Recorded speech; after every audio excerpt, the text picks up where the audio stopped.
Welcome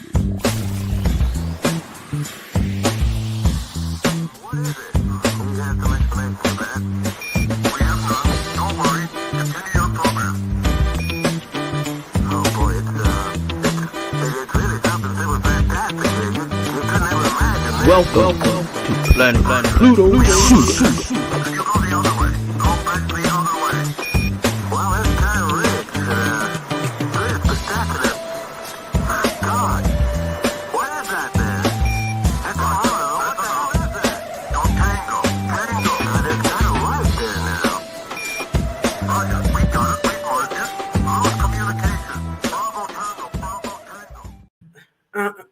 Bravo, bravo, bravo. Tango, tango, tango. What's up? What's up? What's up? What's happening? How y'all doing out there in these social media streets?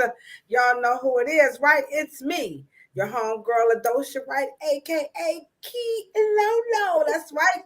Coming to you live and direct from Cleveland, Ohio, where the snow has melted. That's right, Cheryl. The snow has melted, and right over there, y'all know who that is, right? That is my PNC, the one, the only, the hair oracle. The Cheryl Morrow is in the chat, and I am so excited because we ain't got no snow. Sure, you're not impressed that we ain't got no snow? She like, girl, just come on down here to California, and we don't know nothing about that. So it's official, Cheryl. We have no snow today. She like, okay. So I said the last time when we were live on Monday that Cleveland is one of those cities, right, that you live in, and if you stick around, you will literally experience like all 4 seasons, sometimes in one day, but definitely within 1 week. So the snow is melting, and so that's what's happening here. What's going on in your neck of the woods in good old Southern California? Yeah, got a little rain, and then it stops. Then it's sunshine, rain, sunshine. So it's been kind of nice. Y'all like the way she all like, then it stop. It's probably about how much rain they get right here in this dang. This Afro Hair Summit water, which I'm running out of these. We got to get some more. We might need to sell some of this Afro Summit water, by the way. Yeah, we'll probably need it. Yeah, because it doesn't. It's in Southern California. This is about how much rain they got. So seriously. So everything is going swell in your neck of the woods? Absolutely.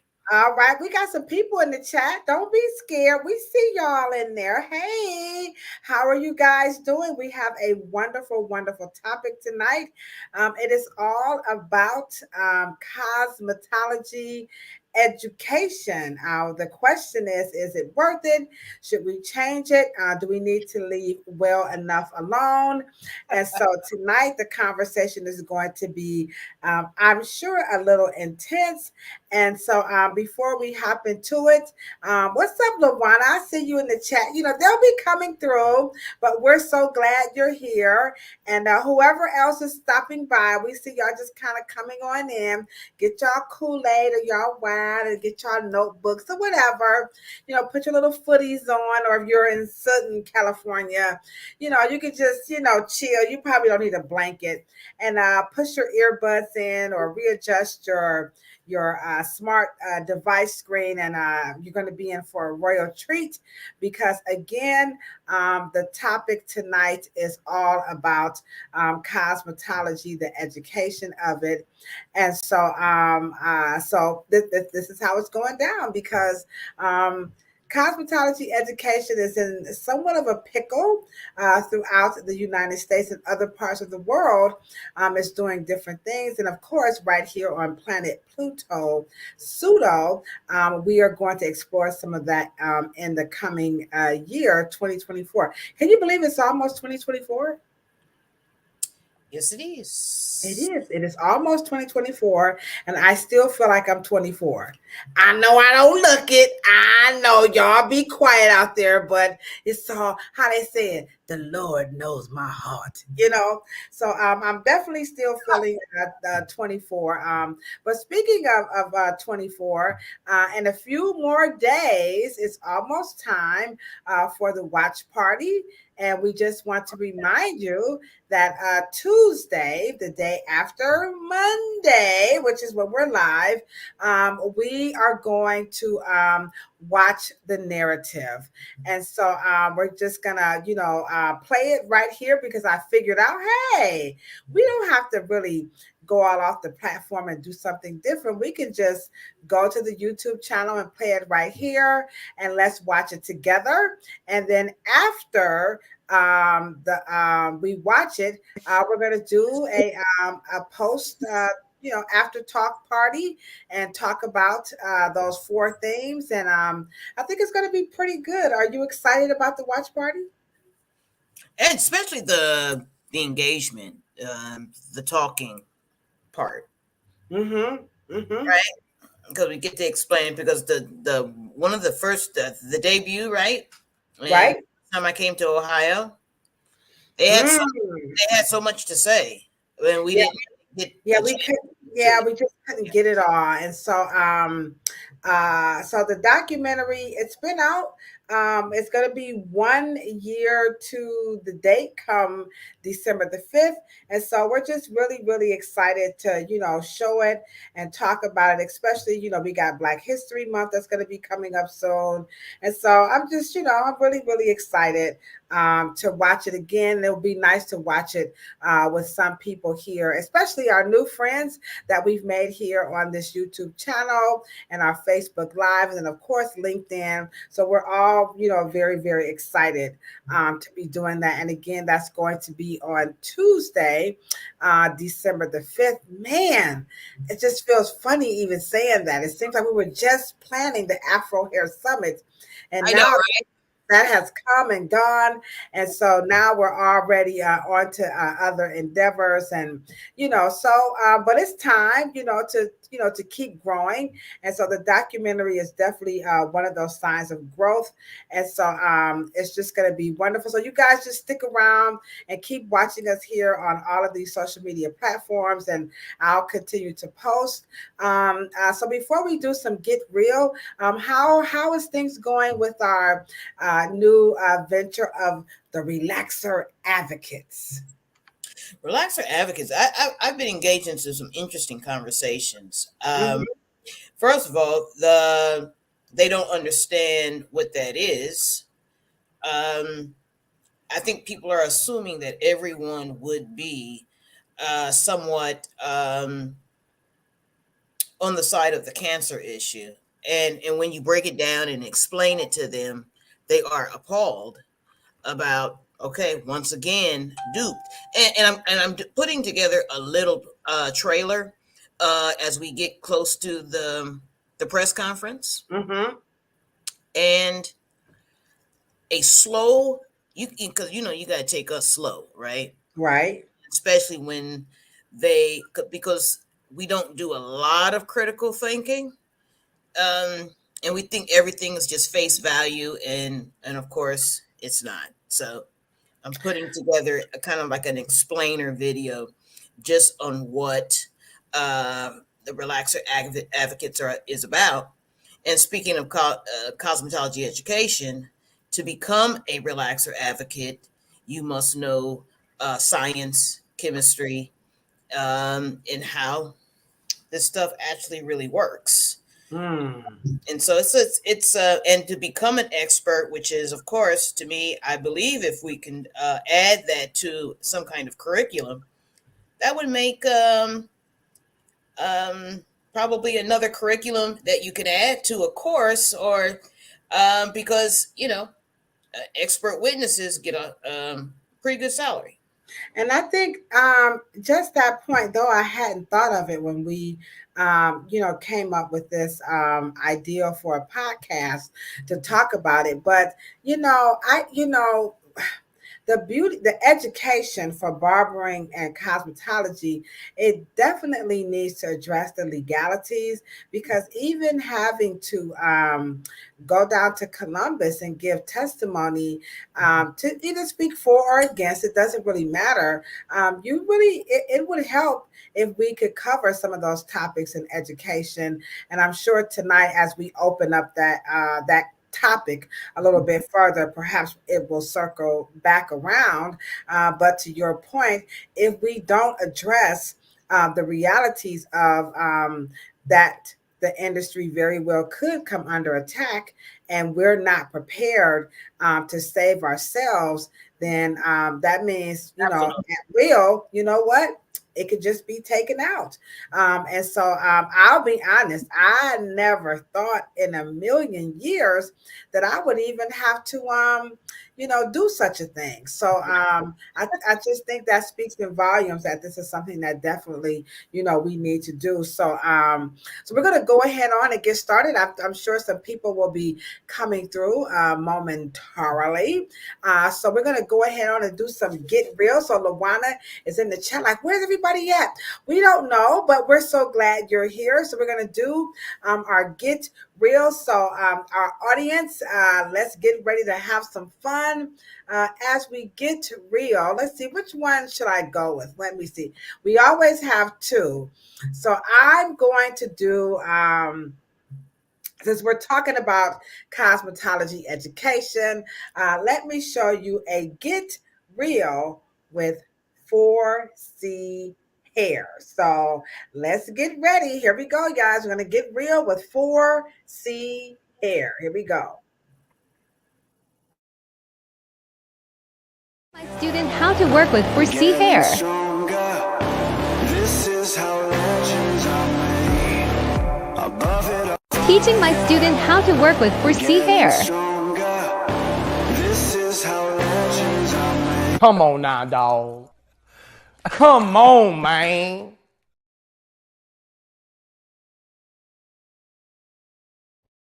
Now, so here's the thing. Now, we do understand that that was a cosmetology student and she was in a cosmetology school. But what was up with that technique? I mean, where was the instructor? Yeah. And the song in the back was about like being a champion. And I'm like, that video really speaks to the topic tonight, which is all about the education of cosmetology. And we're going to define what cosmetology is. We're going to really get down to it. What's up, Kiki? I see you in the chat. You welcome, guys. Welcome on in. You are, if you're just scrolling on through, you are on Planet Pluto Pseudo with me, Ladosha, Wright, and then that's my PNC over there, Miss Cheryl, Morrow. And so we're getting real. And so I was looking at the brush and just that whole, it makes that hair look like she was dapping it. I mean, like so I mean, I don't even think they should have put that up there. But anywho, that's part of learning. And like she said, I'm sure she got some instruction. I hope she did. Anywho, I just felt like, why y'all got to do it? Let me ask you a question. When did brush blow drying become a thing? Well, I was taught it in cosmetology school. So I went late 90s. So I'm not quite sure what was happening before then. But I love the Denman brush. I absolutely love it. It definitely gets a nice grip, the way they taught us how to use it. But you have to use the 9-roll. The 7-roll doesn't. It doesn't have a nice even tension on the hair like the 9-roll. So I like the Denman brush. I think it's absolutely phenomenal. But you're looking like, I don't know about that. I know, but where does tension come in? Well, the thing of it is that some people are like they have a lot of texture, okay, and the hair likes to kind of go back to the scalp. And so when you take the brush and you just kind of lift it, and as you smooth it, I think you can get a really nice, especially on each section as you work your way in the round. Sometimes, and the way it feels on the scalp, it feels, it's very soothing. It feels really nice. Unlike round brushing can be a little. It's not my favorite technique from wet to dry on textured hair, but the Dominicans love it. I think it's just, I'm lazy. I think it's too much like work. I don't think it's the best technique for the fabric, and perhaps we can talk about that here on Planet Pluto Pseudo, or maybe on the other one. But I do. I think it gives you a lot of control, especially when you're trying to get the hair, and make it have some movement with these new hairstyles today. The attachment, you can't always get that. It can kind of, it doesn't give it the fluidness, depending on the texture and what the person has done to their hair. That's the thing about the attachment. If that hair is shredded, and especially if they don't want it cut. So sometimes you got to, schmooze your way into a customer, allow you to trust you to cut their hair. But I like the attachment as well, but I like the Denman brush too. And I love the Rev Air. So I like all three. Okay. She like, I mean, but is it she chewing that gum like, but is it taught? I was taught in cosmetology school, and I went to I know I'm saying his name wrong. Either Oscar Blondie or Biondi in New York. He had a blow drying class, and that was a long time ago. So I went to New York, and that's when I thought I wanted to be a platform artist, but I don't want to do that. No platform artist for me. No, I'm staying in the hair salon. So I went, and Denman does a good job in those hair shows, teaching how to use their brush. If you can get a good, technician behind, they have some good technicians there. So Denman, but everybody's complaining they're not what they used to be. So if you have a newer one there, I don't know what's happening. I don't know. I don't represent Denman. I have an old one. I hope it just stays around, a little bit longer. So anyway, is that a brush or something? Yeah, so Denman, it's a British brush maker, and London, that's where the creme de la creme. You have to be over in Europe. So at that one, what's the other brush? What's the other brush, Luana? Anybody in the chat knows that other brush? The one that the Queen ordained it, like the brush. Is it Mason Pearson or Pearson Mason? What? Oh my gosh. Oh my goodness gracious. Yes. I think it's the Mason Pearson brush, and it's a bristle brush. And so it's like the Queen of England like ordained this brush. I'm like, oh no, she didn't put a little scepter on that baby. And it's very expensive. It's a cheap one starts at like $150. It does feel good. Let me ask you a question. So bristle with tension and heat. No. Thank you, I could count on you, Miss Luana. It's Mason Pearson, and so no, it's just to brush your hair. You don't. I would not for that much money. I would not burn my bristles up with that. But no, it's just to, it's just to brush your hair. I think it's like a novelty. It's like a Chanel purse. You got your Louis Vuitton. Me, I just got a little regular, $9.99 purse out of, but some people like their labels. So it's like a label brush, Luana, have you tried the Mason? Yeah. Yes, absolutely. It is ridiculously expensive. But if you like designer things, you like the finer things in life, hey, treat yourself. I'm not going to lie. I have one, but I bought mine was gifted. to me, and I did buy a little small one because I was just too cheap. Y'all know I'm a Scorpio, so terribly cheap. But anywho, so the Mason Pearson brush. If you just like nice things, then go ahead. As Tupac would say, don't cheat yourself. Treat yourself. All right. All right. So let's get into our next Get Real. You're gonna love this one, Cheryl. I gotta share my screen to show this one. Hold on. What? Oh my goodness. Okay, because it was a little bit longer. Share. All right, guys. Here we go. Share the screen. Here it is down here. Can you see that, Cheryl? Not yet. Oh no, not yet. Let's see. Not yet. Not yet. Not yet. Not yet. No. Is it gonna let me show it? What is it on YouTube or something? No, it's right here. It's on my computer. Where'd it go? Oh shoot. Window. I don't know how to make it work. Okay, that's a Chrome tab. Oh shoot.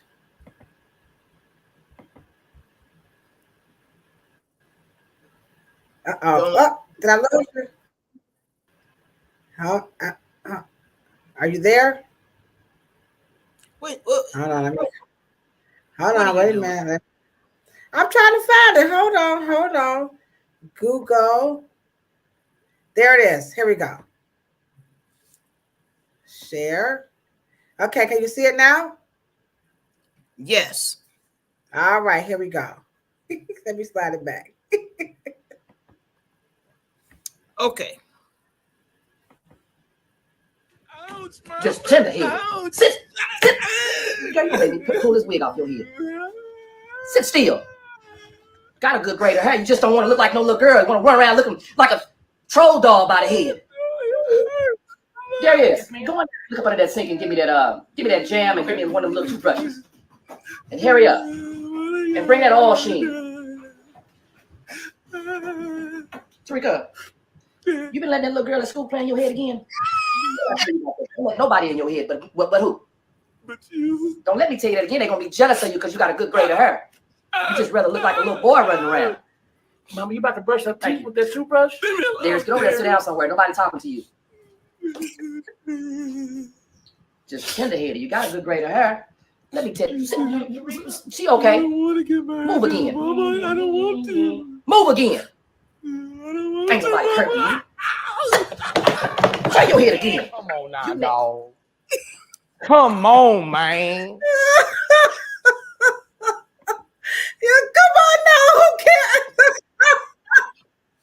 Oh my goodness. Not the toothbrush. Oh my God. That is the funniest. Oh my God. Well, she said, leave me alone, dearest. My brother, Shan used to do me like that all the time. That made the video that much more real. He would be like, Mama, what you gonna do with that brush? You gonna dip it in the lotion? I'll be like, leave me alone, Shan.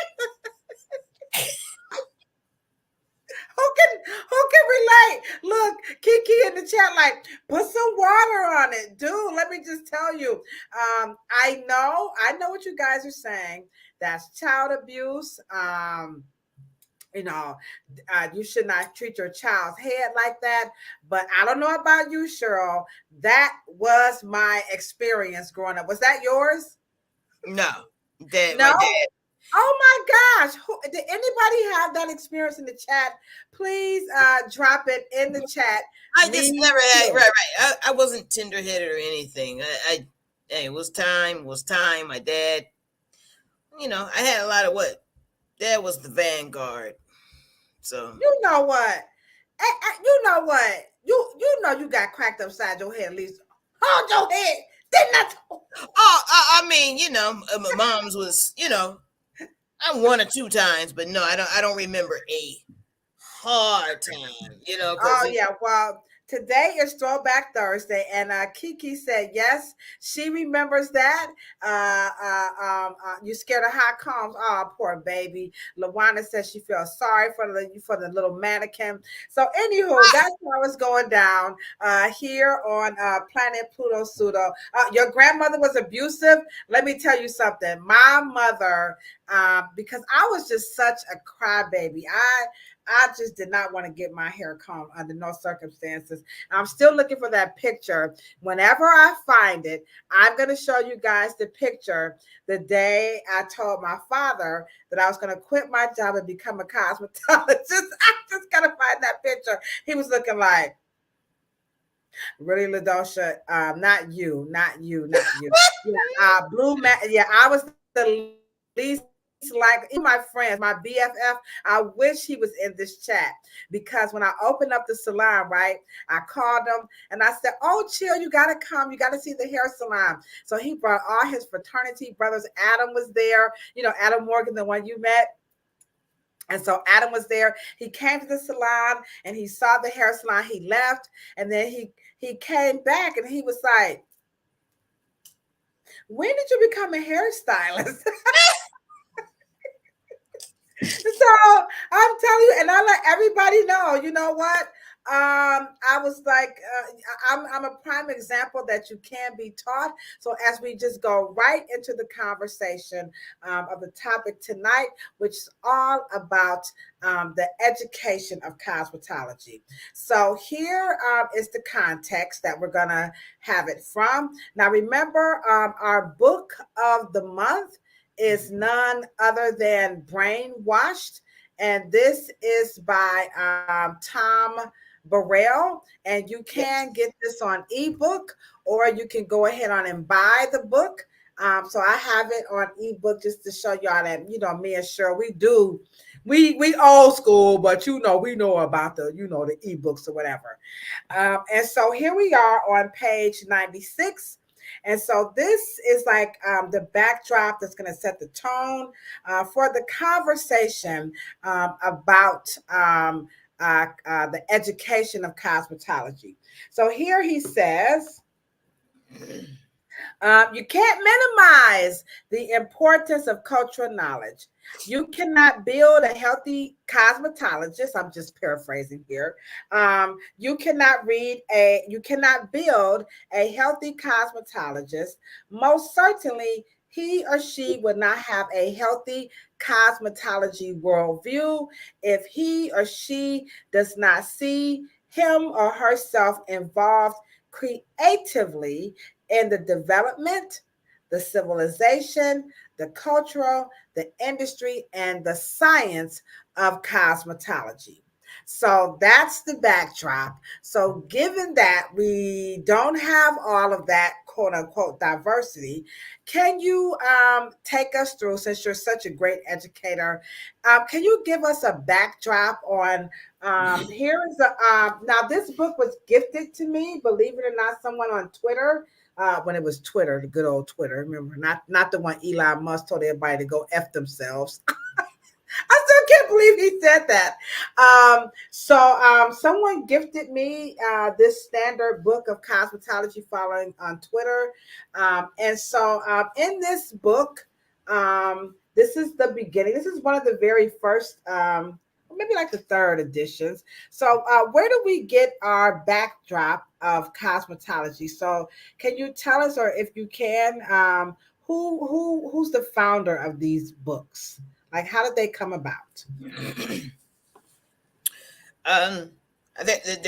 They come from the private sector, and okay, people. I don't know that they weren't cosmetologists. They don't have authors. Does that have an author? I know they have publishers, but they don't have authors. Hold on, Cheryl. Always hold on. I just want to, it's an old book, so I got to be careful. Well, it says this one is by Constance V. Keeby. So there she is. Well, that's Milady. Constance is Milady? Look down. Look. What I'm looking at? Oh, Duh! See, there's proof right there. We need education. Here it is, guys. There it is. Milady's Publishing. Okay. All right. Okay. That's probably when they basically had a editorial team. I don't know. We don't necessarily know if Miss Keeby was a cosmetologist, because at that point it is only style based. It's not education. It's training. Okay. So this is now when you look in here, it is full of hairstyling. And by the way, the year on this book, in case you guys are wondering, let me see. 30s or 40s. Let me see here. Hold on.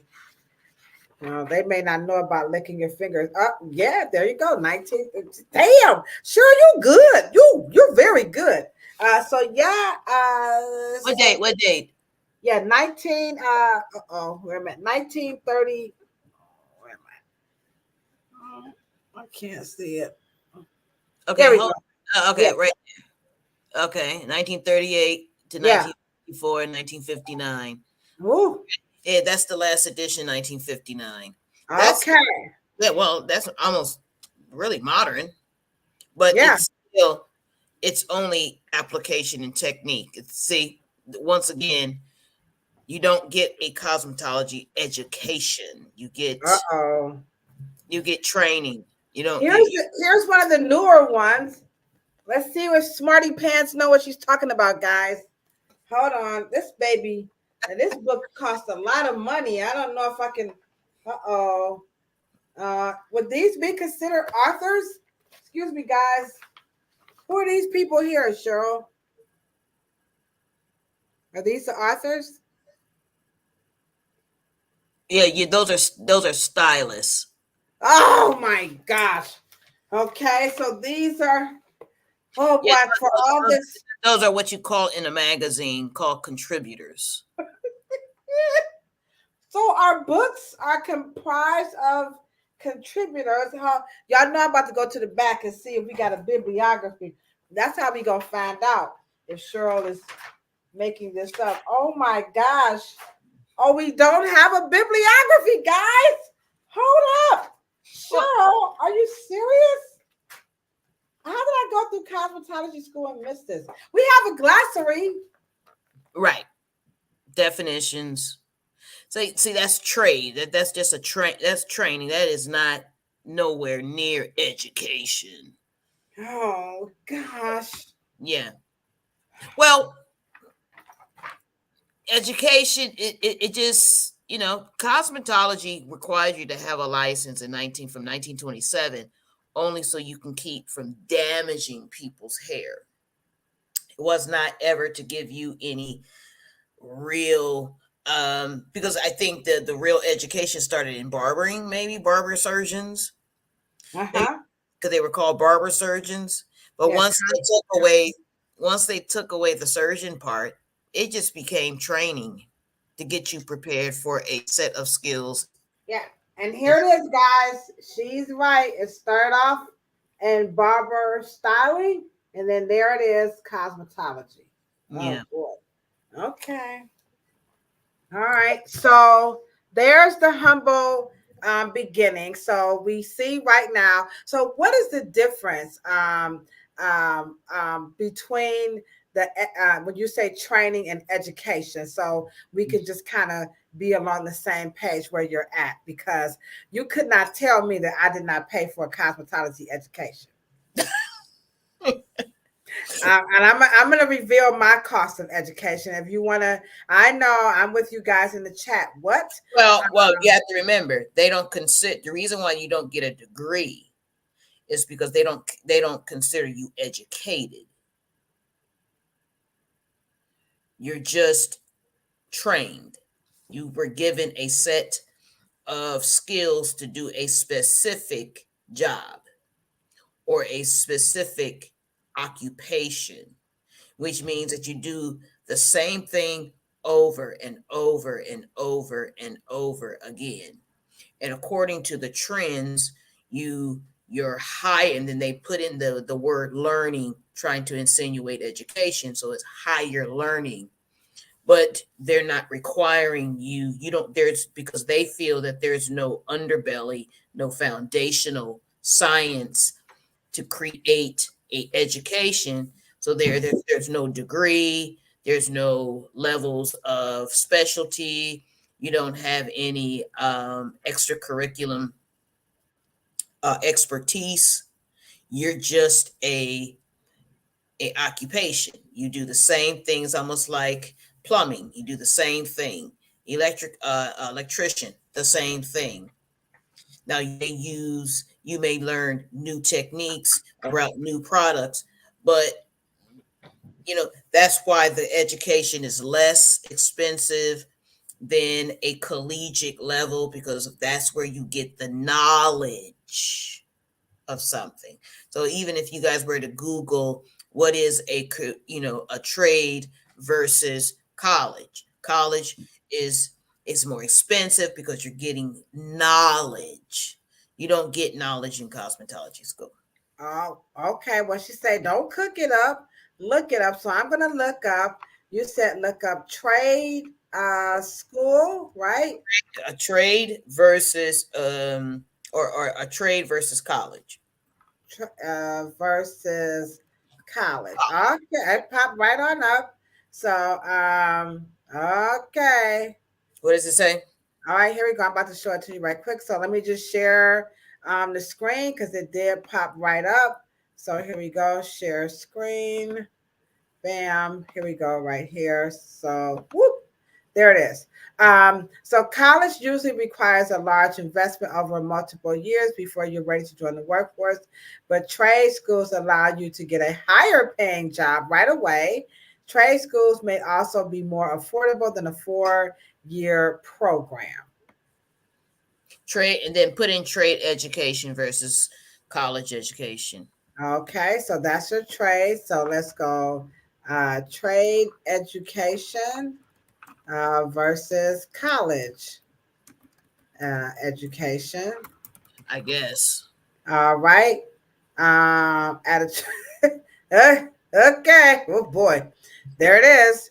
A bachelor's degree program requires at least 4 years of classes, lectures, lab, and internships before you graduate. At a trade school, you'll get a career diploma, certifications, or a license within 6 weeks to a year. Okay.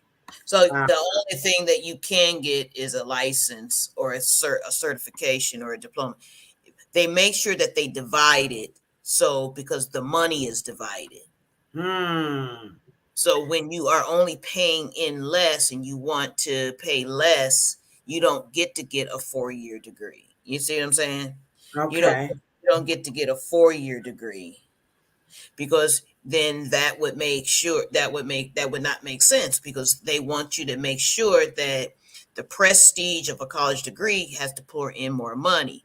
They would not give a 4-year university a license because you didn't pay in enough.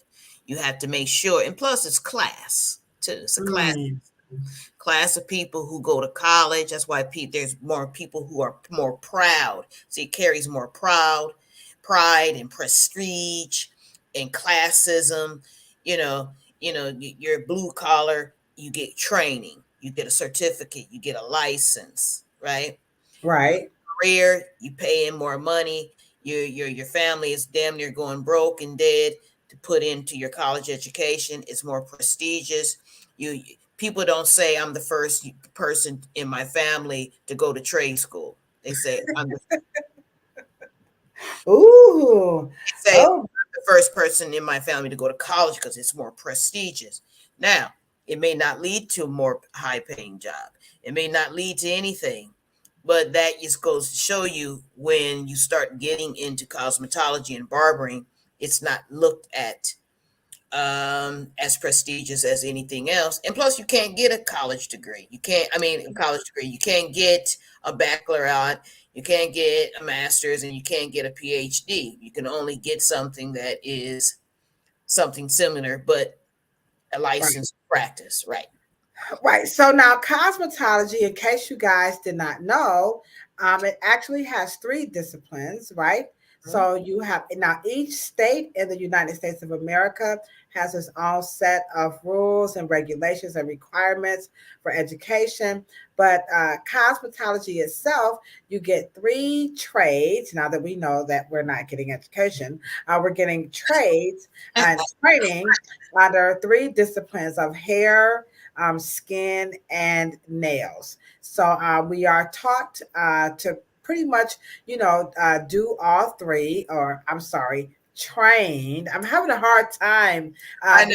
of all that money that I spent, and I'm with you, Kiki. We're both saying this for that much money, trade, okay. But I guess in hindsight, I guess they do call it a trade school. Okay. So now we got a little bit of the history. We're just kind of walking it through. So now it comes down to the cost. Okay.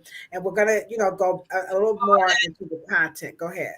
Well, the special thing about a trade that's different from a college education is that tradesman is much older than college, but you are able to make more money in a trade because you do something that most college educated people do not do, and that is sell products and trade in goods and services.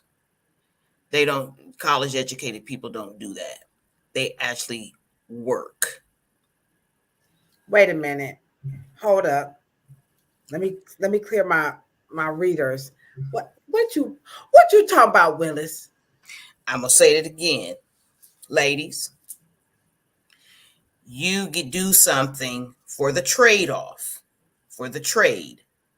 You do a trade-off. College education, prestige, pride.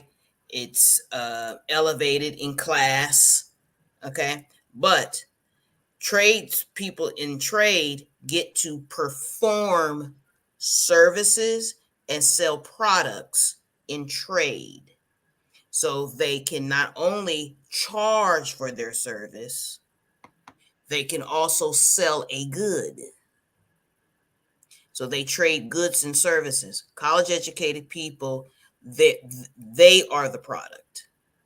So that is one of the reasons why you have the divide. So when you go to a plumber is going to give you a service. They always talk about, okay, well, I'm going to sell you some brakes.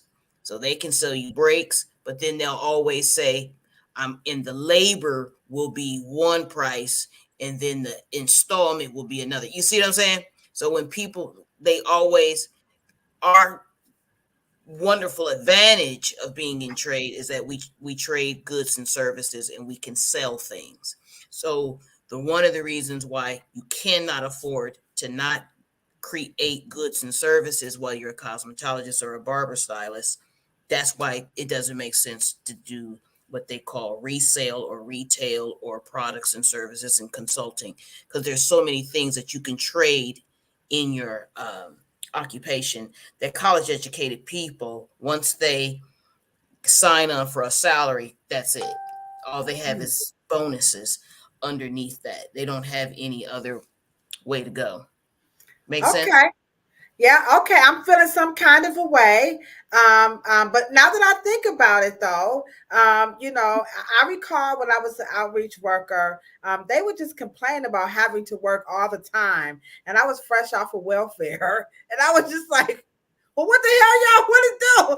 I mean, I'm not trying to be funny, but I just found that to be very interesting, that when I worked in the as an outreach worker, there was that was a big complaint that they really didn't want to do the work of what do we call, like writing our progress notes, things of that nature, and that was always an issue. And I just kind of felt like, well, ain't this what we're supposed to do? And then so now it's kind of all making sense now. And then per Kiki's statement and that is trade is more like, it's just hands-on. You're actually going to do something. All right. So we're going to take a peek inside of now these are some videos that I just grabbed off of YouTube, and these are in modern day times. Okay. And so for this education, but it's really training.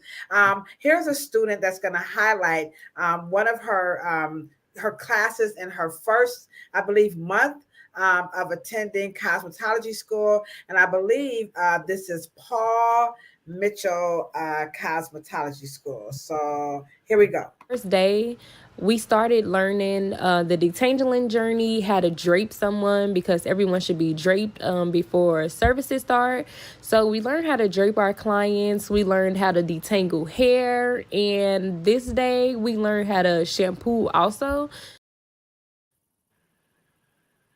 Damn.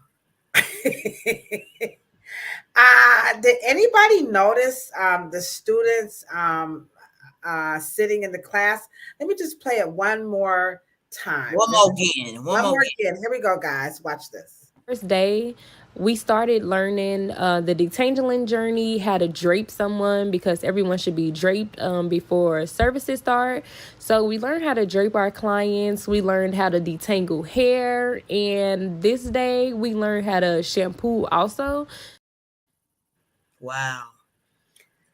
So that was a Paul Mitchell school. Okay. Now, I'm not knocking Paul Mitchell education, but I can tell you, I don't know if we have any hairstylists or any cosmetology students in the chat. I definitely deliberately went out my way to invite some people to come in. I figure this topic might make people a little, shy per se.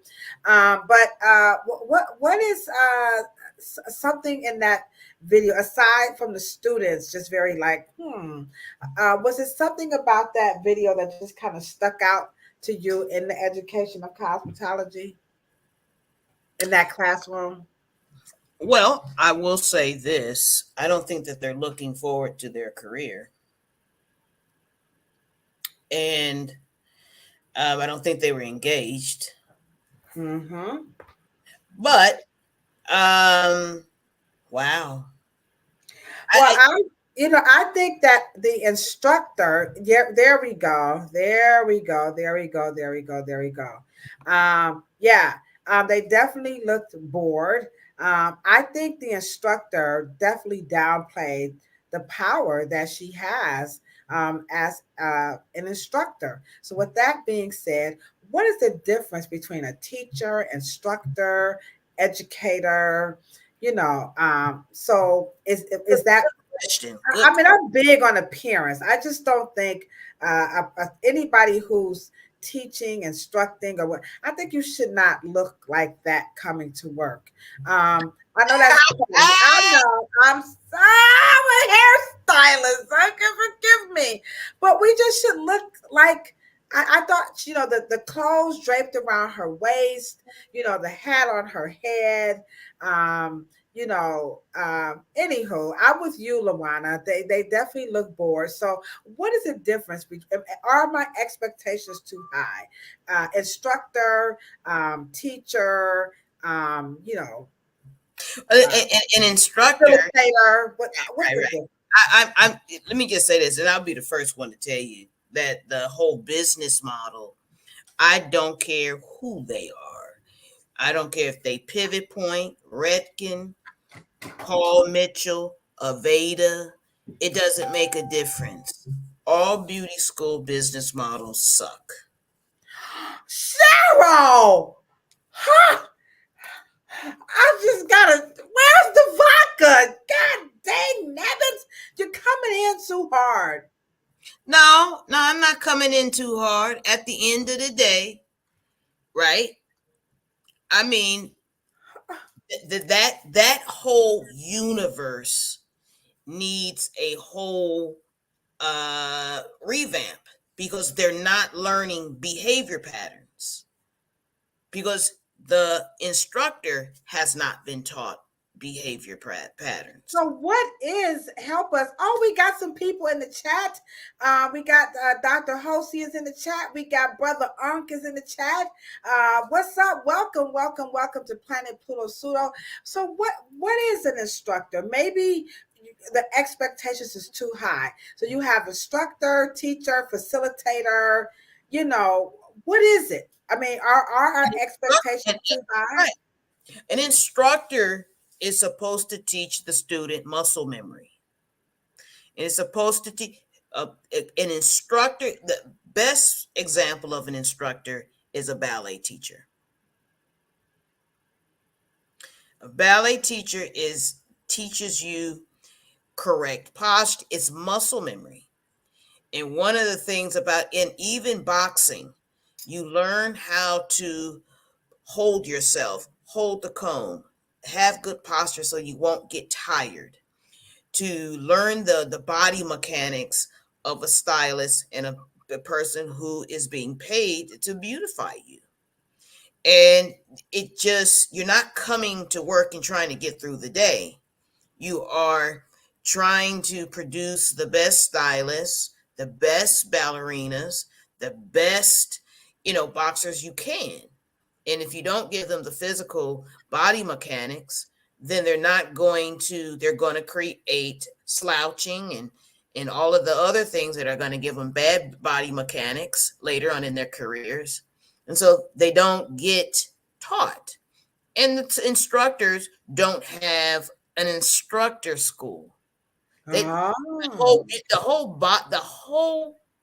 business model of beauty school, like I said, I don't care who they are. It sucks.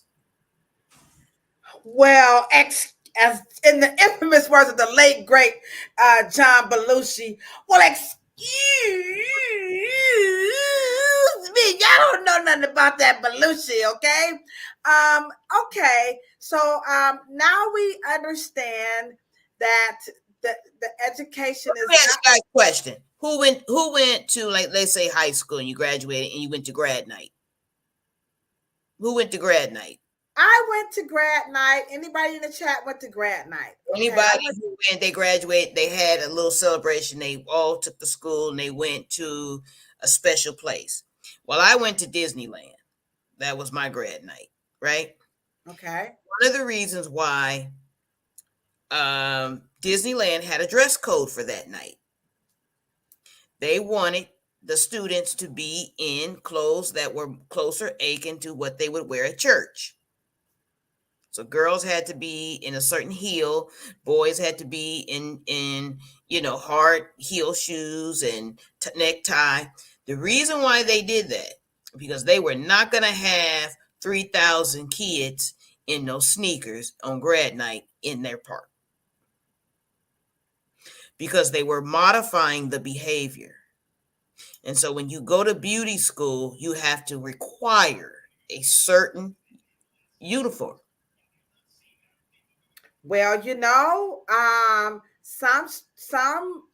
all schools have different, dress code requirements, but I do understand that the dress code is very hard to enforce for various reasons. And so some schools have a uniform. Some schools enforce it and some schools don't. I go to a lot of cosmetology schools and present, and I don't always see that. Cheryl says she has to come right back. I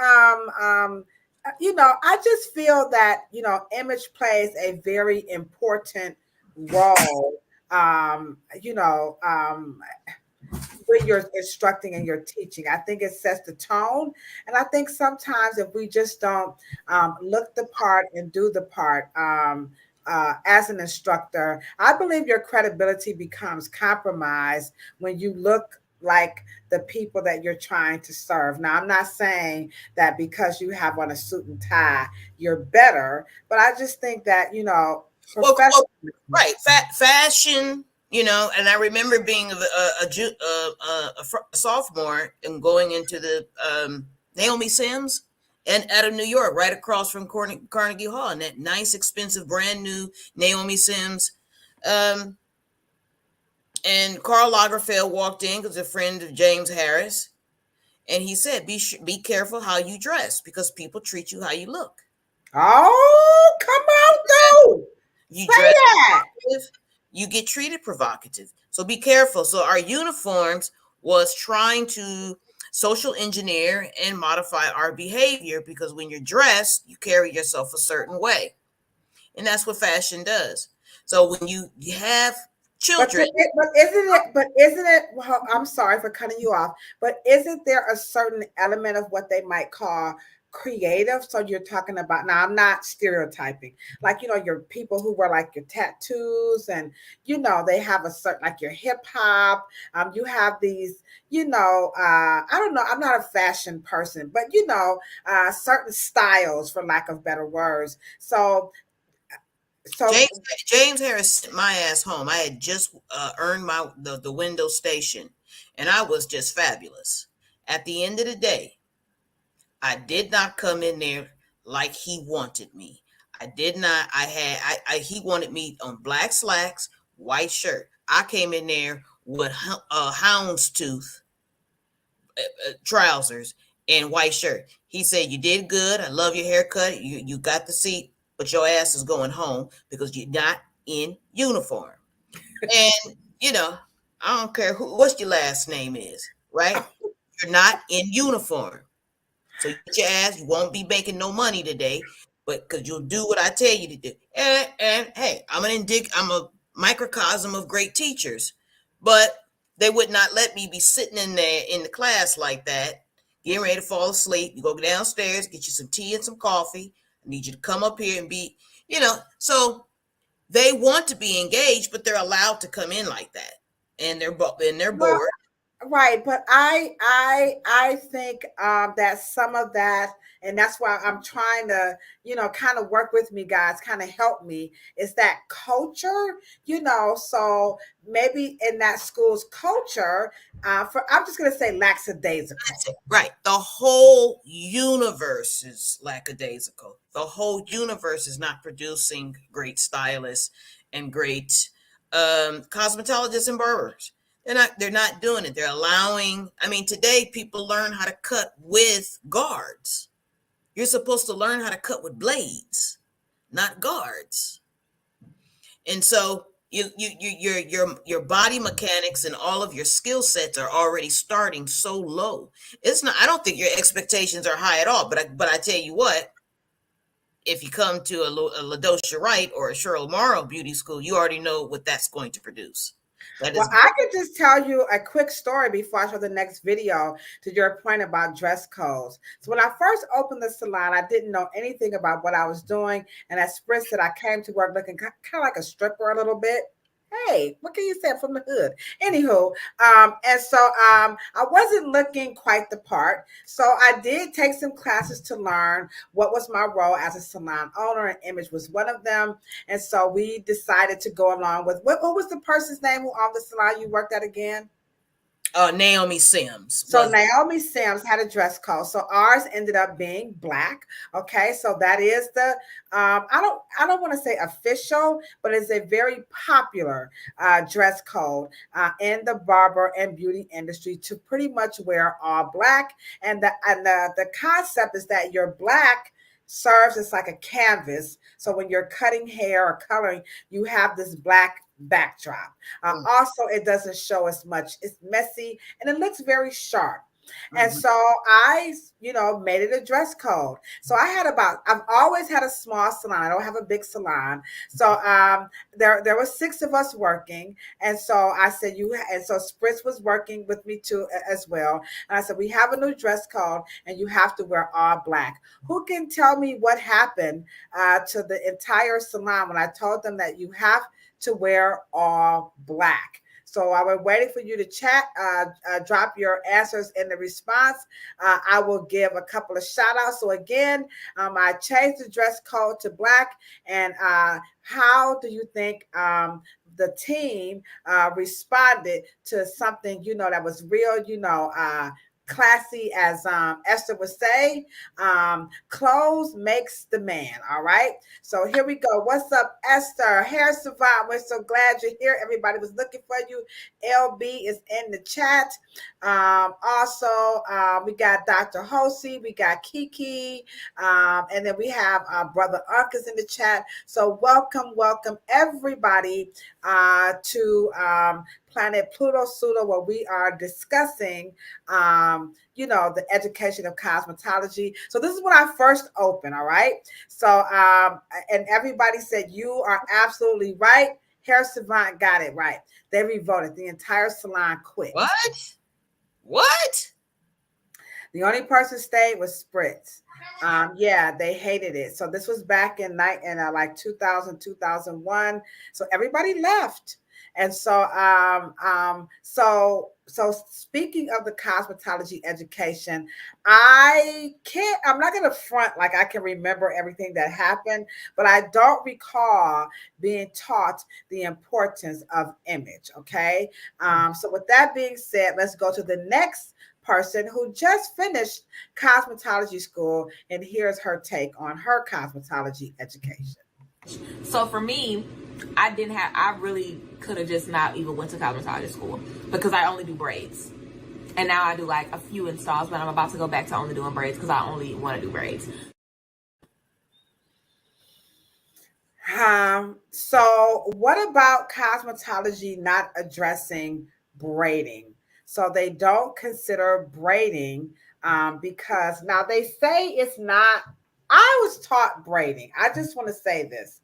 When I say, I'm not saying that they taught me, they taught braiding. So they taught cornrow. They did. She didn't go to school. Kilolo. She didn't go to school to learn how to braid. But she said she doesn't need the education because she wasn't gonna get no education. Because beauty y'all trying to come up with something. Y'all help me. Go ahead. I'm sorry.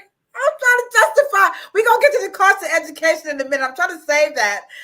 But, Cheryl, everybody in the chat, help us out. She doesn't want to pay she felt it wasn't worth it because they wasn't teaching her anything about braiding. So they wasn't teaching her anything about being Black, anything about Afro hair that they wasn't teaching her anything about the customer she was going to be servicing. Okay, keep going. Can we at least tell the truth? Well, I think they do. Nobody that has a Black clientele, they go to beauty school because they have to. Because they don't want to get caught out there without a license. Now, we already know that's why they go to school. They go to school to get a license to practice.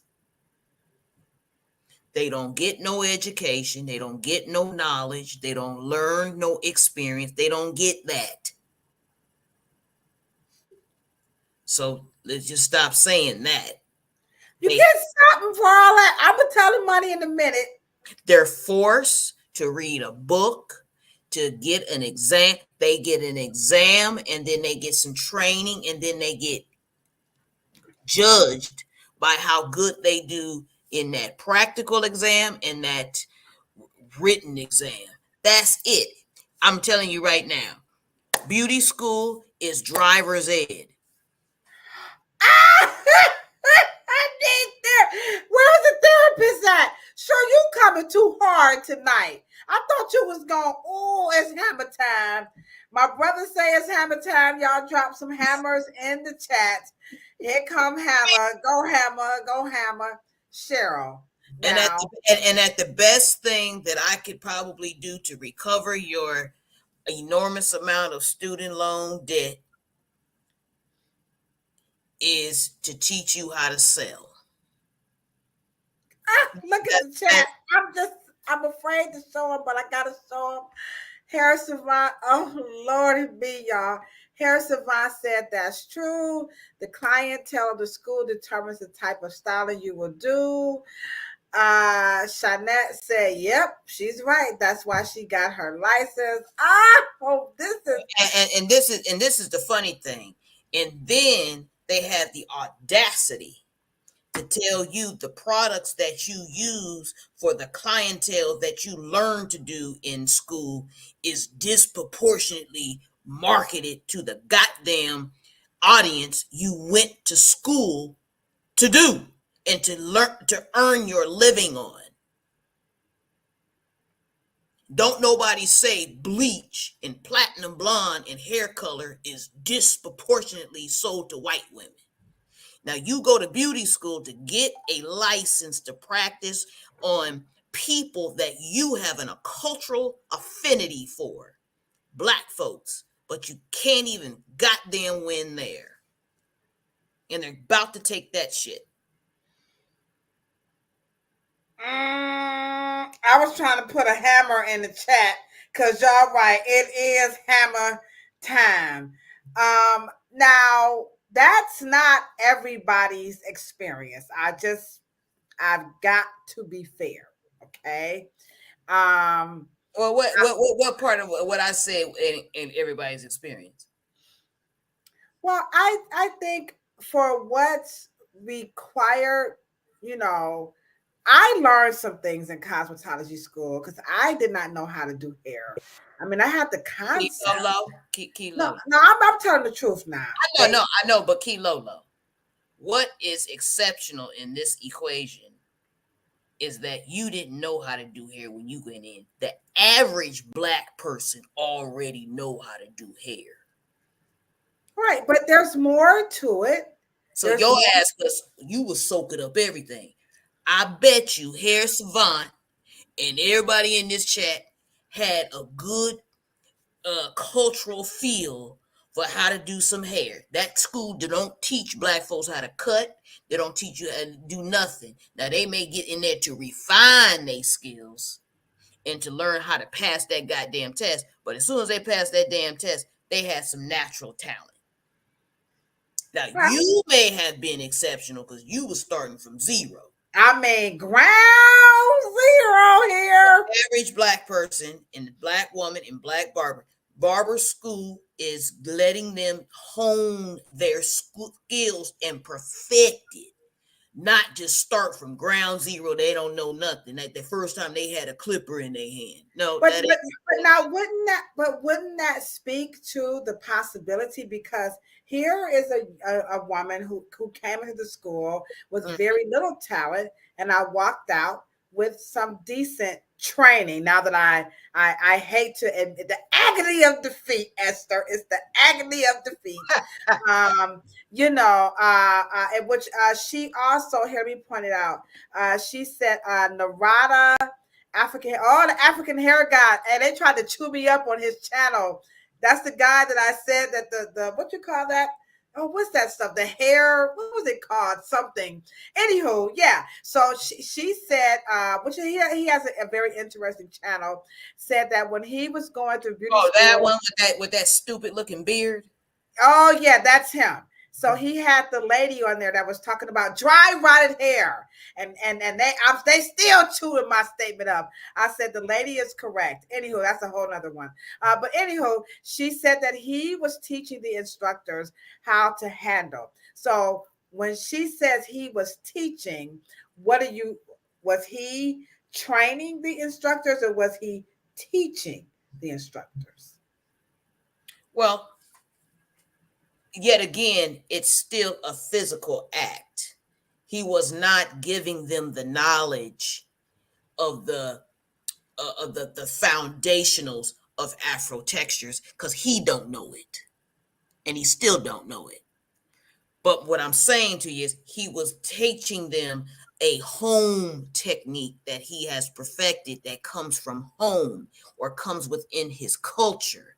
But it is not in terms of placed, juxtaposed up against his peers or his expert peers, like it would be up against someone who's been doing hair on a platform like in the case of a James Harris or Jim Williams or an Olive Benson or someone who has high hands-on experiential expertise.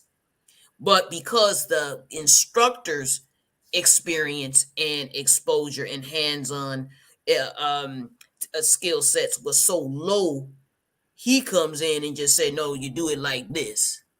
So you don't know if he was teaching them or just exposing them to a technique that was just easier for them, because they probably did not have enough experience. And let me just say this, there is a difference in trade between hands-on and experience, because now college degrees don't trump people with experience. People with experience are now getting the jobs. Right. I think that's very interesting that you point out.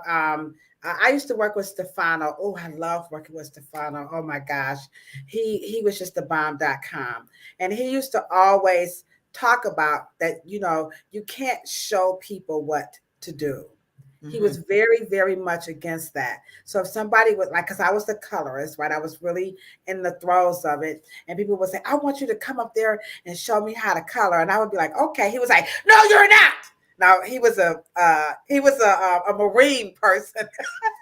He was a jarhead, huh? Oh my gosh. He used to lighten. Ooh. But you know what? Stefano got me together, and he would say, you cannot, he would call them new jacks, you can't show people things, Ladosha. They have to be taught. And if they can't come and sit and per your statement, learn the foundation, you ain't showing shit.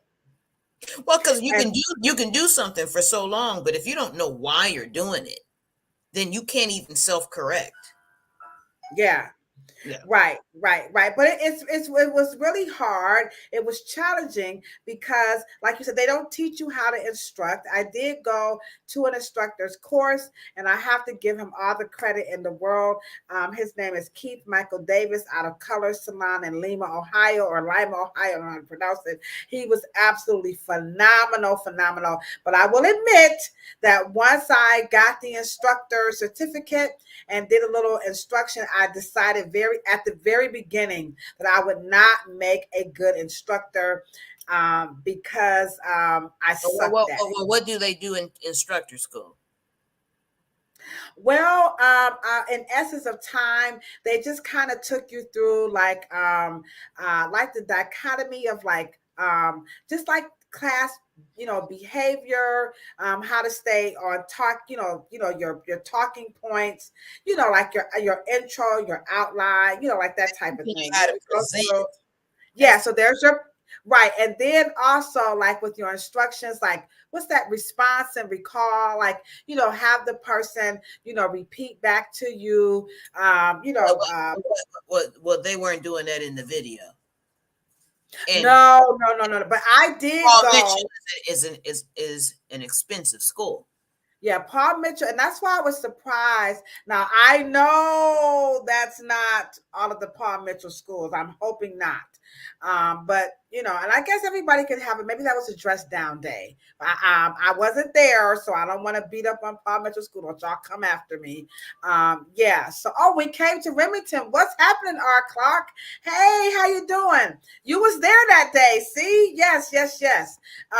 So yeah. So anywho, so I did learn early on that I would not make a good instructor because I definitely felt that I did not have enough education or training, to your point, to teach anybody anything about cosmetology. And so I decided that I would let that go. It sounded really good, instructor, so I kept it. I mean, I have some good attributes. Don't get me wrong, but to Cheryl's point, there is more that could be done. For me, myself, even when I went to the Gambia to help them with their cosmetology curriculum, because people were like, well, you ain't this and you ain't that. You're right. That was right. I think they just go to apprentice school. Yeah, it was a collaborative effort. So I didn't go there like I was the CUDA, whatever. It was a collaborative effort. So now here is where the rubber meets the road as we wrap this up. Now you got us built up to, where does the quality come in at? And so here is it the accreditation? Cheryl, might that be the big difference between what people can look for work too when it comes to cosmetology education? Now that we see there's a difference between teaching and training, let's look at what it means to be an accredited school of cosmetology. Accreditation basically assures the student that the student is going to a school offering training recognized by the U.S. Department of Education. It will also assure the parents that their young people are receiving training in an ethical school of high integrity. It identifies cosmetology schools worthy of recommendation of guidance counselors and school officials.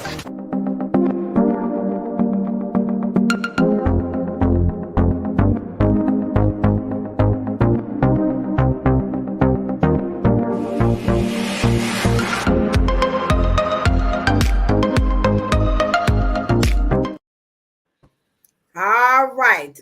So that was a lot to kind of go through. But one thing I will point out, and Cheryl did not know that I was going to use that clip. So that just verifies everything that Cheryl has said so far is 100% true. And that is, we are not getting education. We are getting training, even if the cosmetology school is accredited. And can you carry us on from that statement? Right. And the sad thing is, just to go to show you, and I know that probably the world is balled up and backwards and upside down and in reverse. I get it.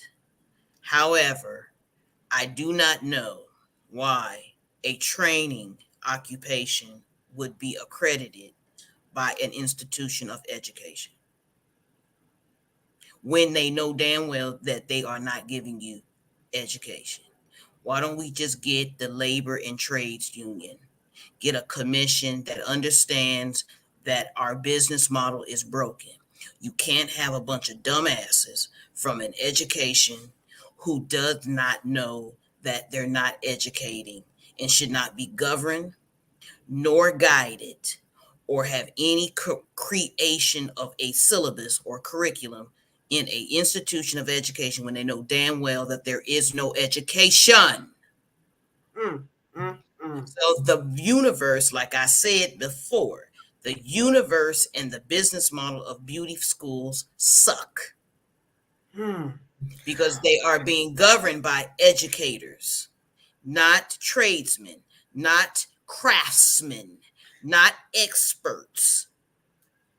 Yeah, and I think we are we're diluting, we're convoluting, we're getting everything mixed up. America, that's one thing I hear foreigners say all the time. Our country should be called semantics.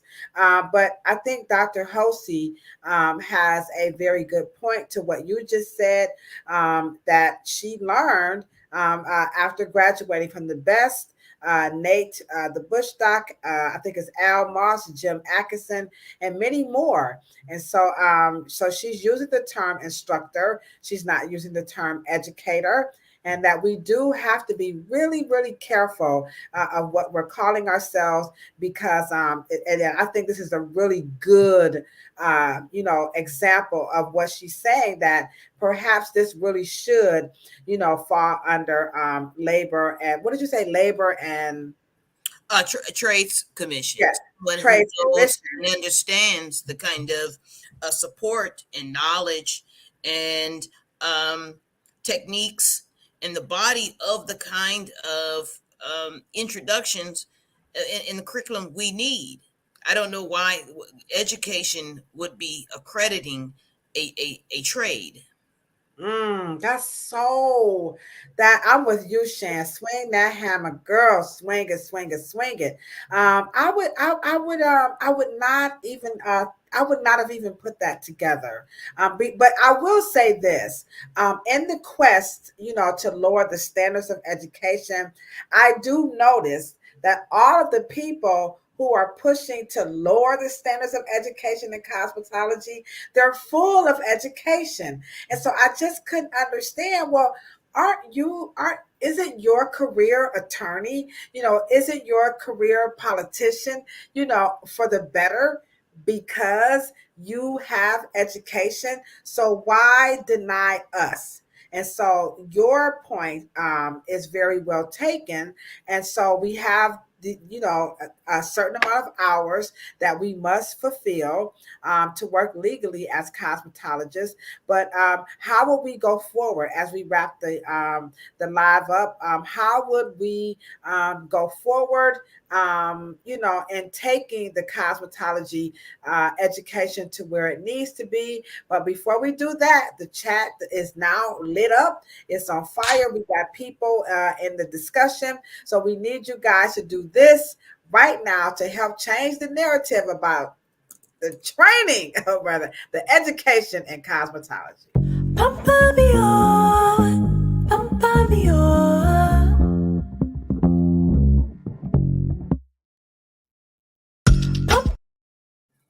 All right, guys, if you have not hit the thumbs up button, now is the time. This was a hard one for me because I was hoping,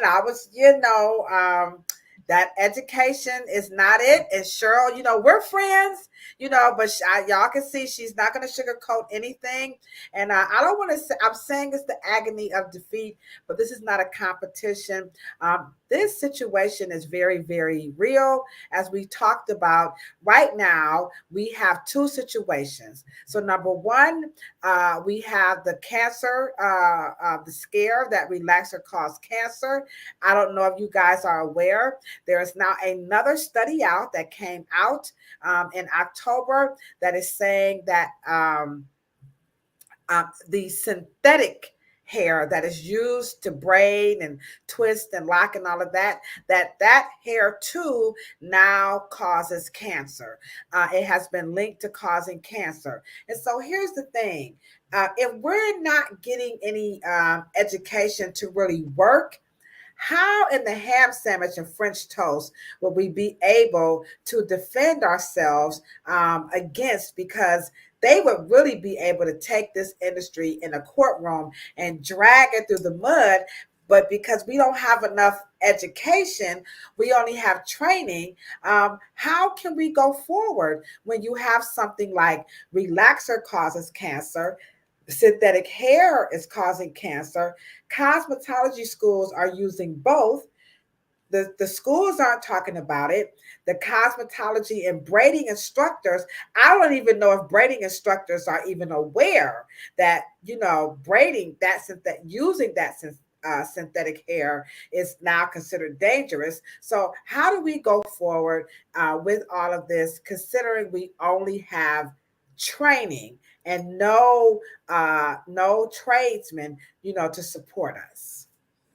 Well, my whole thing is that first of all, you have to get the cosmetologists involved in the upper crust of the agencies, in the bureaus. And if you have professionals in the bureaucracy, at least you're talking to people who understand the industry. That's number one. Number two,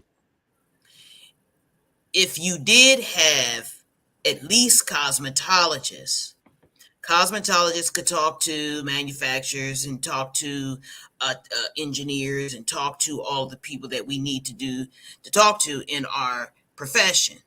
Case in point, the hair that is the synthetic hair that is so-called linked to cancer causing or becoming a carcinogenic, right?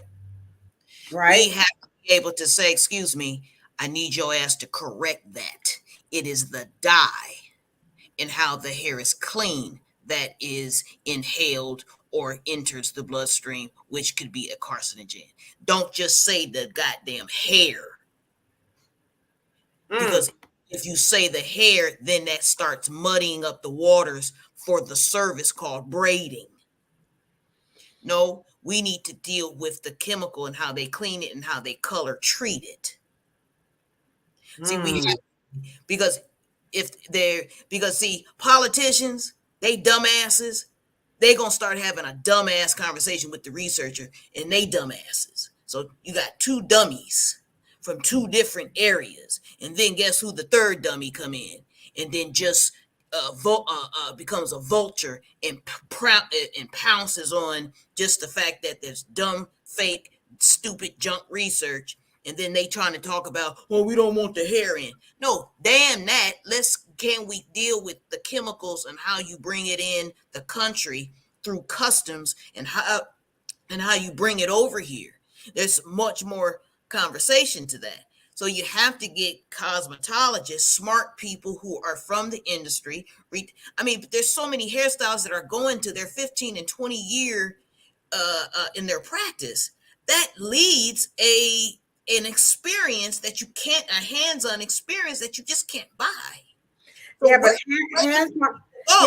but hands-on experience is kind of it's I want to say it's losing its zeal because people are like, I mean, I shouldn't say zeal. It's losing. It's coming under scrutiny because everybody's like, you're on YouTube learning about it, and there's no value. We have to go to school. Not professionals, because we have to go to school if we're practicing. But let me tell you this: no, the hairstylist. It is up to us in our community, in industry, to reset a precedence of prestige.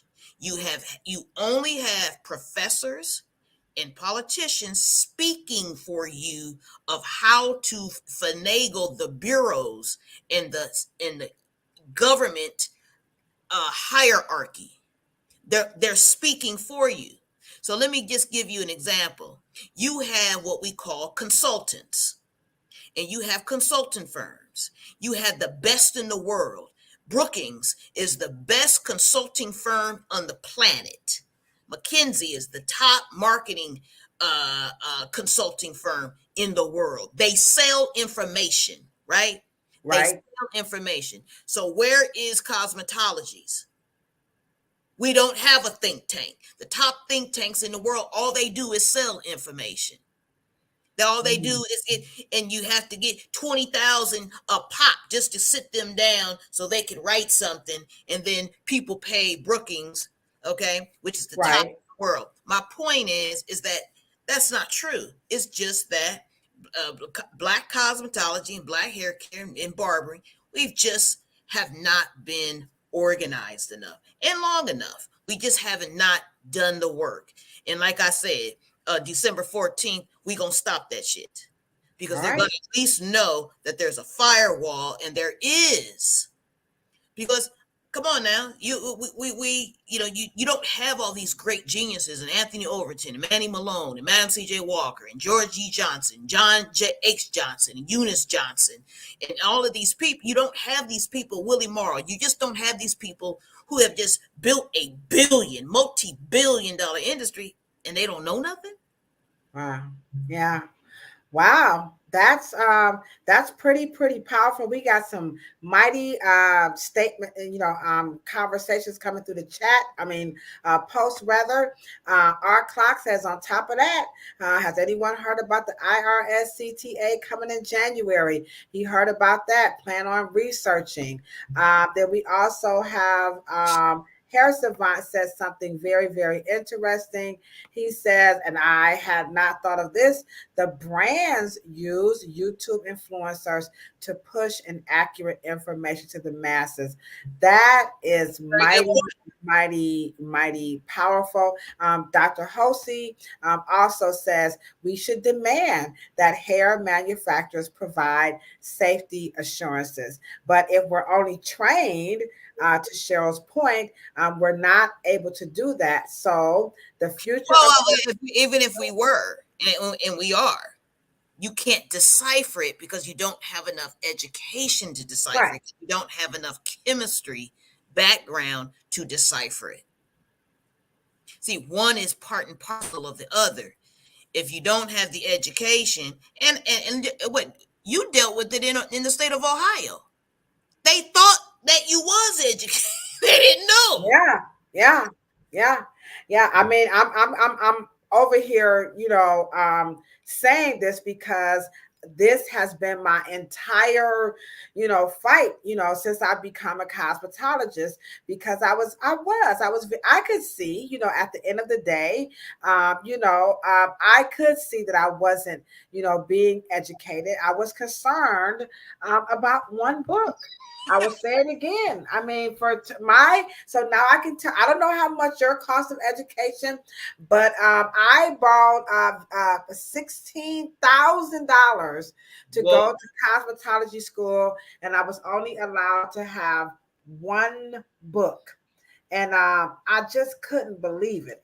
And when I asked for another book, they slammed this big book on the table and told me that was the only book that I was going to have. And I was like, well, Dad, isn't this a school? And don't school have books? And they told me, shut up, college girl.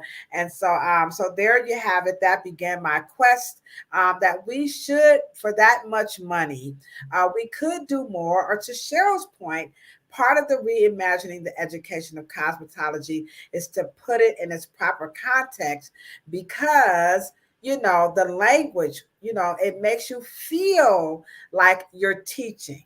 To Esther's point, and I would have said something like that when she said, where did it go? Let me go back up here. Oh, when she said, the Narada hair guy said that when he was going through beauty school, he was teaching the instructors how to handle Afro hair. And because we are severely undereducated, we have this false sense of...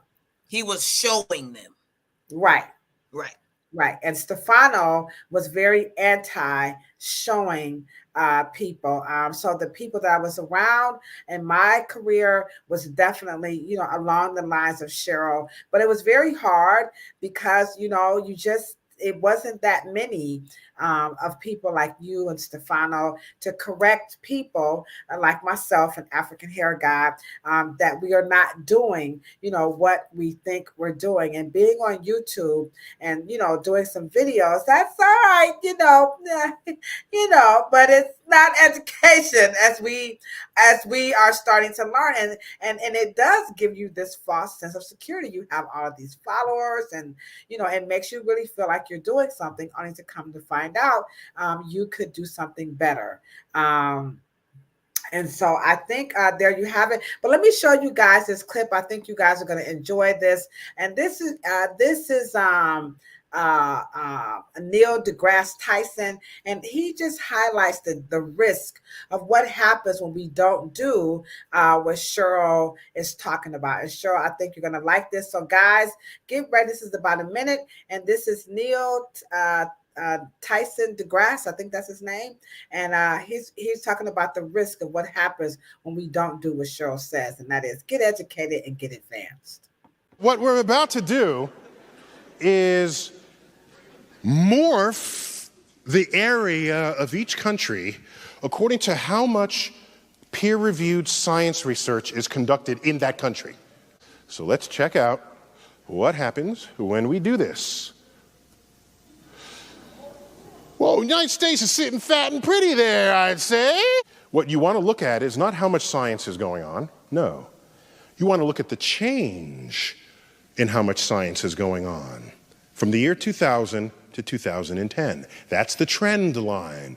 That is the future of the world. Compare the difference in published research papers in all sciences, and you get this. Europe is even bigger. Japan is even bigger. China is huge. Africa is even smaller. There you go. And what is fascinating, the landmass is shrunken to almost nothing. But in the next 5 to 10 years, every 1 in 5 persons is going to be of African descent. And that's how less China, Asia, Asia Major, Asia Minor, Europe, South America, North America is going to know about an African person or body. Their bodies. They're going to not know anything about their bodies, their faces, their hair, their skin, their eye. They're not even going to know how to be able to treat them in hospitals because they don't have to know about a Black body.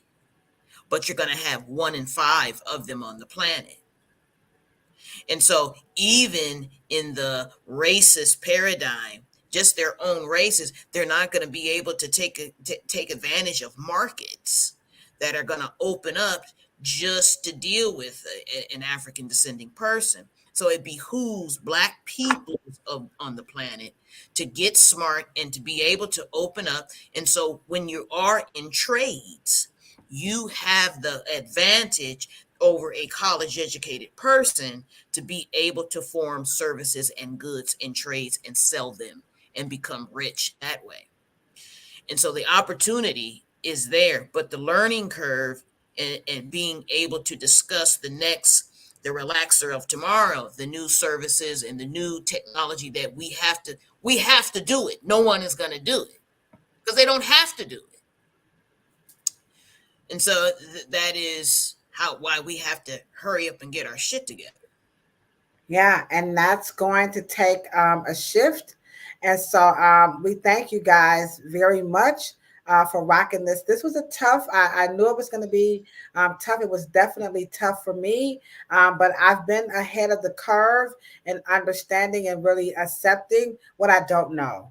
And that's very hard, especially, the world of cosmetology. It will inflate you and make you really feel like you are just some kind of wonderful until you come to understand what lies beneath what's on the surface of what we see and hear. That's, in those chairs and at those shampoo bowls. There's a lot more that's going on, which again is why we are inviting you all to check out the documentary, The Narrative, and it's Let the Truth Be Told about Afro hair, and it's the plight of Afro hair with 4 perspectives. And it's, of course, centered around Cheryl's dad, Dr. Willie Morrow, his contributions. What would the industry have looked like if we had the teachings of Dr. Willie Morrow in every literal sense of the word teachings? And so we invite you guys to join us on Tuesday, December the 5th at 7:00 p.m. Remember, we have an after party that's immediate to follow right here on live online, and we're going to just have a post talk and really break down the documentary a little bit more. I'll invite someone to interview Cheryl and I, and so we appreciate you guys very, very much.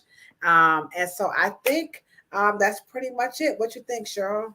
Oh my goodness. And I really do appreciate all the partners and people who engage with us, because like I always say, we're changing the world right now for people you'll never meet, but they'll be grateful that you've lived and you know your contribution, and you dug beyond your ego. And that is what requires of us to be able to change our industry and then change the world. Yeah. So thank you so very much. We will be back Monday, even though we're going to have the watch party on Tuesday. Monday, our topic is about natural hair unbothered. They said, that's right, y'all asses ain't educated no kind of way. We sick of these damn hair salons. We sick of these natural hairstylists. Every time we do something is wrong. Every time we buy something, it's no longer good for us. And so this is called natural hair or unbothered natural hair. And so Cheryl and I were going to talk about this new trend of, you know what, we just ain't going to come and we ain't going to do nothing. We're going to work, and you guys are going to have to deal with it until you get your stuff together.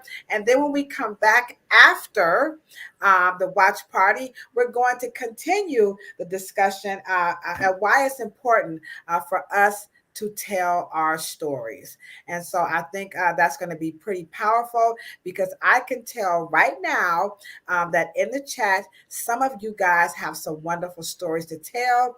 And Cheryl is going to give us a really, really, really good reasons, or a few good reasons, why it's important for us to tell our stories and the various, modalities, from documentaries to books to poems. So if you have something that you want to say or promote, now is the time. So join us next Thursday, and we'll be back here on Planet Pluto Pseudo, and roam the planet to discover why it's important for us to tell our stories. You guys have been wonderful, and remember what we say on Planet Pluto Pseudo as you go back to planet Earth. All right, it's always good, better, best. Never let it rest until your good is better and your better is best. You guys can do it. Have a good night.